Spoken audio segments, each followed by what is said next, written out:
Hey, I'm Sarah Prencipe, Advocacy Strategist for Lumin Strategies.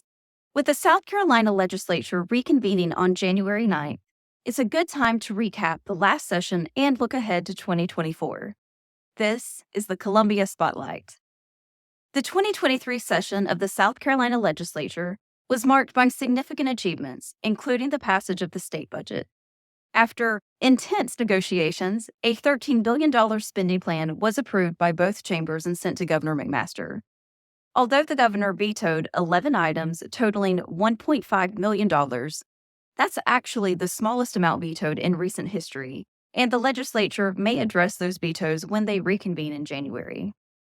The budget highlighted salary increases for state employees, teachers got a $2,500 boost, and law enforcement received up to a 10% increase. Healthcare premiums rose, but income tax dropped slightly to 6.4%. Education funding increased, including $120 million for rural schools and funds for a school resource officer program. Over $1 billion was dedicated to Scout Motors for an electric SUV plant, and Clemson University received $102 million for a new veterinary school. Funding was also provided for local projects such as downtown revitalization, festivals, and parks. Beyond the budget, the session saw the passage of various bills addressing workforce and business concerns. House Bill 3726 focused on tackling the workforce shortage through education initiatives, while House Bill 3605 aimed to ease licensing regulations for previously incarcerated individuals, benefiting the workforce. However, there were some pro-business bills that did not manage to pass. Looking ahead to 2024, we anticipate discussions on a range of issues. Pre-filing has already begun, and I'm going to highlight a few of those bills that may be of interest.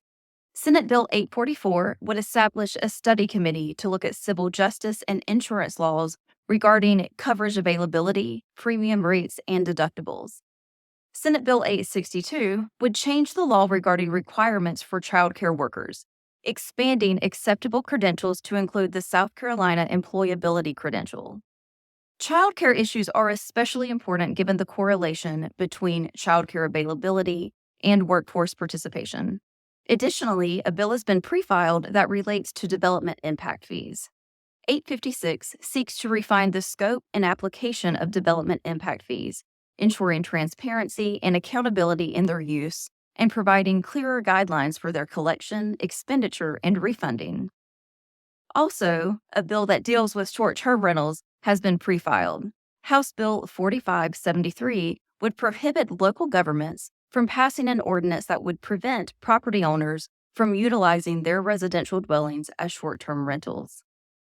These are just a handful of the numerous bills that have been pre-filed.